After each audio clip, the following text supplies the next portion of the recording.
November 1, 2025 अपने iPhone 11 को 4 साल चलाने के बाद मैंने फाइनली iPhone 17 पे शिफ्ट कर लिया।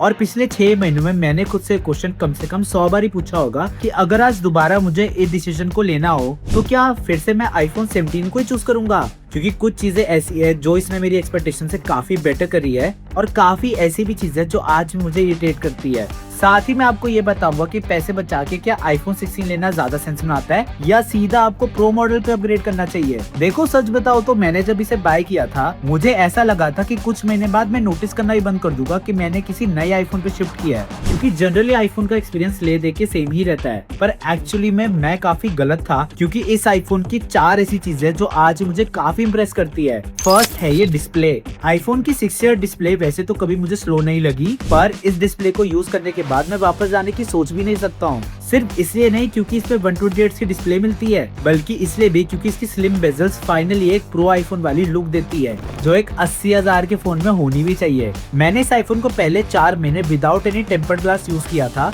बट इसकी सेरामिक शील्ड 2 कोटिंग है ही इतनी अच्छी कि मुझे काफी कम स्क्रैचेस नोटिस हुए। Plus now it comes with an anti reflective coating, तो हार्श लाइट रिफ्लेक्शंस को अब ये काफी अच्छी तरीके से हैंडल कर पाता है। प्लस ये ऑलवेज ऑन डिस्प्ले तो बोनस है ही। पर एक चीज का याद रखना कि अगर आपने इस फोन पे एक नॉर्मल टेम्पर्ड ग्लास लगा दिया तो इसके एंटी रिफ्लेक्टिव कोटिंग काम करना ही बंद कर देती है। इसलिए काफी टाइम ढूंढने के बाद मुझे फाइनली मार्केट से एक अच्छा ऑप्शन मिला है जो अभी मैं अपने आईफोन पे यूज कर रहा हूँ। इससे बेजल्स भी ज्यादा थिक नहीं होते और एंटी रिफ्लेक्टिव कोटिंग भी सही रहती है। इसका लिंक भी मैंने डिस्क्रिप्शन में दे दिया है। Second is MagSafe accessories. अगर आईफोन 12 के बाद आप किसी मॉडल को ऑलरेडी यूज कर चुके हो तो आपके लिए इतनी बड़ी चीज नहीं है ये, पर एक आईफोन 11 यूजर के हिसाब से मेरे लिए काफी बड़ा जंप था। नॉट बिकॉज कि मैं इसे बहुत रेगुलरली यूज करता हूँ, ऑब्वियसली इसे बैटरी काफी नेगेटिवली इम्पैक्ट होती है, पर इसके होने से मुझे इतने सारी कूल एक्सेसरीज की चॉइस मिलती है जो पहले मेरे पास नहीं थी।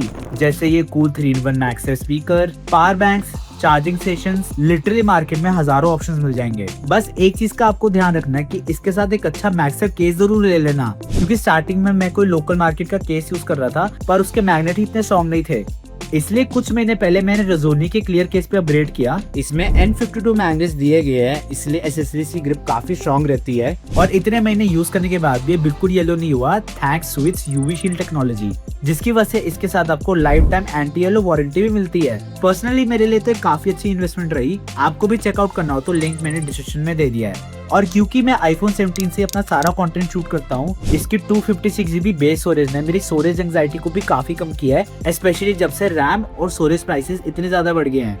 बट इसका सबसे अंडररेटेड फीचर जिसके बारे में 90% यूट्यूबर्स बात भी नहीं कर रहे हैं वो है इसका सेल्फी कैमरा। मैं बता नहीं सकता कि कितना यूजफुल है ये। अब क्योंकि ये 12 मेगापिक्सल से 18 मेगापिक्सल पे अपग्रेड हुआ तो सेल्फीज तो शार्प आती ही है, पर इसका असली जादू छुपा है ये सेंटर स्टेज टेक्नोलॉजी में, जो ऑटोमेटिकली वाइड एंगल पे शिफ्ट होता है जैसे ही ज्यादा लोग फ्रेम में आते हैं तो। और आप चाहो तो ये बटन दबा के इसे लैंडस्केप मोड पे भी शिफ्ट कर सकते हो, जो सही में एक गेम चेंजर है, क्योंकि अब मुझे बार बार ऐसे फोन घुमा के नहीं सेल्फी क्लिक करनी पड़ेगी, जिससे फोटोज में आई कॉन्टैक्ट भी बेटर होगा। अब जरा ये फोटो चेक करो और देखो कि कितने सारे लोग एक फ्रेम में आ पाए हैं। हो ही नहीं सकता किसी और कंपनी का फोन ऐसी फोटो ले पाता। मल्टीपल सिनेरियोज में मैंने सेल्फी कैमरा को यूज किया है और इसने मुझे आज तक डिसअपॉइंट नहीं किया। बस लो लाइट में एजेस पे फोटो थोड़ी सी डिटेल्स लूज कर देती है, but otherwise it's almost perfect. Face time और व्हाट्सएप कॉल्स के लिए भी ये फीचर काफी यूजफुल है, क्योंकि ऑटोमेटिकली ये फ्रेम को एडजस्ट करके आपको सेंटर में ले आता है। सबसे अच्छी बात ये टेक्नोलॉजी वीडियोस के लिए भी काम करती है, जिसकी क्वालिटी का आउटपुट आप जज कर ही सकते हो, क्योंकि ये पूरी वीडियो करंटली इसके फ्रंट कैमरा से ही शूट हो रही है। iPhone 17 के रेयर कैमरास में भी अल्ट्रावाइड कैमरा को 48 मेगापिक्सल पे अपग्रेड कर दिया गया है,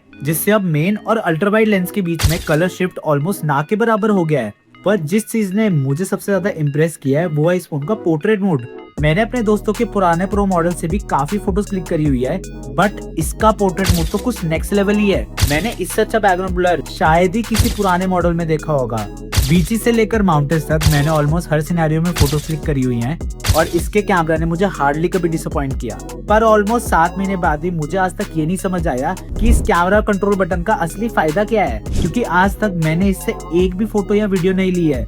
ऐसा ही एक और फीचर एप्पल ने iPhone 17 सीरीज में ऐड किया था कॉल्ड दी डुअल रिकॉर्डिंग, जिससे आप फ्रंट और बैक कैमरे से साइमल्टेनियसली वीडियो रिकॉर्ड कर सकते हो। इस फीचर को भी मैंने एक बार जरूर ट्राई किया था, पर फॉर सम रीजन मुझे इतना एक खास यूजफुल नहीं लगा और इसे यूज करते हुए थोड़े थोड़े मुझे फोन में हीटिंग इशू भी फेस हुए। मतलब लंबे टाइम के लिए इस फीचर को यूज करना भी टफ रहेगा। शायद इसलिए एप्पल ने इस फोन में 4K 120 FPS वीडियो रिकॉर्डिंग का भी सपोर्ट नहीं दिया, जो आजकल OnePlus 15 जैसे काफी एंड्रॉइड फ्लैगशिप फोन दे रहे हैं। और इस फोन के साथ काफी लोग मुझसे ये भी सवाल पूछते हैं कि क्या कभी मैंने इस टेलीफोटो लेंस को मिस किया। सच बताओ तो डे टू डे लाइफ में मुझे कोई फर्क नहीं लगा, पर जब भी मैं किसी लाइव इवेंट या कॉन्सर्ट पे जाता हूँ तब उस सिचुएशन में मैंने डेफिनेटली इसे मिस किया है, क्योंकि 2x के ऊपर जूम करने के बाद इस आईफोन से वीडियोस काफी ब्लरी हो जाती है, जैसा आप देख ही सकते हो। आईफोन 17 की बैटरी और परफॉर्मेंस पे आने से पहले मैं इसके सॉफ्टवेयर एक्सपीरियंस पे बात करना चाहता हूँ, क्योंकि जब मैंने इसे बाय किया था तब तो मैं इससे बिल्कुल भी खुश नहीं था। यूआई में काफी बग्स थे, एयरपोर्ट्स बार बार डिस्कनेक्ट हो जाते थे और ऐप क्रैशेस को तो पूछो ही मत।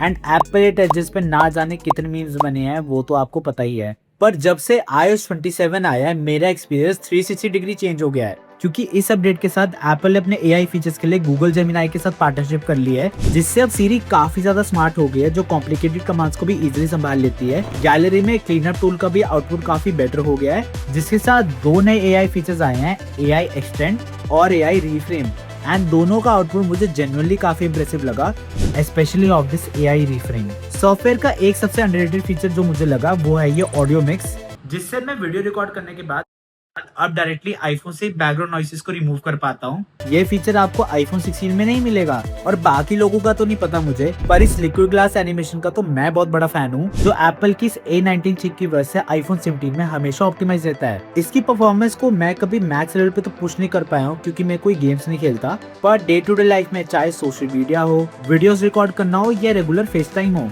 एक बार भी मुझे ऐसा फील नहीं हुआ कि ये आईफोन लैग कर रहा है। 8GB रैम की वजह से मोस्टली एप्स बैकग्राउंड में ही रहती हैं, पर एक चीज मैं आपको पहले ही बता देता हूँ, जो AI फीचर्स मैंने पहले डिस्कस किए थे वो इस आईफोन में ऑन डिवाइस नहीं बल्कि क्लाउड से रन होते हैं, क्योंकि on device AI processing Apple ने अपने 12GB मॉडल्स के लिए एक्सक्लूसिव रखी है।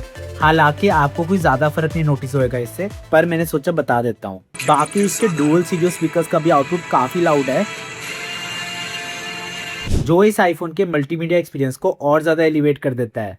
अब चलो इस आईफोन के सबसे कंट्रोवर्शियल चीज के बारे में बात करते हैं, जो आपने गेस कर ही लिया होगा, इसकी बैटरी लाइफ। अच्छे पार्ट्स की बात करूँ तो फास्ट चार्जिंग को 40 वाट पे अपग्रेड कर दिया गया है और ऑन पेपर बैटरी लाइफ को आईफोन 16 से 8 घंटे बढ़ाया गया है। पर प्रैक्टिकल लाइफ में देखा जाए तो मैं इस फोन की बैटरी को एक दिन में आराम से खत्म कर देता हूँ, और ये हाल तब है जब मैं कोई गेमिंग भी नहीं करता हूँ इस पे। मीडियम यूसेज पे एक दिन ये आराम से निकाल देता है, क्योंकि 6 से 7 घंटे का स्क्रीन ऑन टाइम तो आपको मिलेगा ही। पर आज जब एंड्रॉइड फोन की एवरेज बैटरी लाइफ ही 8000 mAh हो गई है, जो कितना मर्जी हैवी यूज कर लो 1.5 दिन तो आराम से चल जाती है। इसको देखते हुए इस आईफोन की बैटरी लाइफ थोड़ी अंडरवेलमिंग जरूर लगती है, जो मेरे हिसाब से एप्पल कहीं ना कहीं आईफोन 18 में सॉल्व भी करने वाला है इस नए कैमरा प्लेटो डिजाइन के साथ, जिससे बड़ी बैटरी डालने के लिए फोन में एक्स्ट्रा स्पेस मिलेगी। बट एवरेज बैटरी लाइफ होने के बाद भी बाकी फोन इतना अच्छा है कि मुझे नहीं लगता कि इससे ज्यादा value for money iPhone Apple ने आज तक कभी लॉन्च किया हो। आईफोन 16 से तो ये डेफिनेटली बेटर है, और मेरे हिसाब से 90% लोगों को प्रो आईफोन पे जाने की भी जरूरत नहीं है, अनलेस आपको और भी बड़ी बैटरी चाहिए या टेलीफोटो लेंस आपकी अटमोस्ट प्रायोरिटी है। और जो भी लोग ऑनलाइन वीवो के फोन्स को आईफोन 17 से बेटर कहते हैं,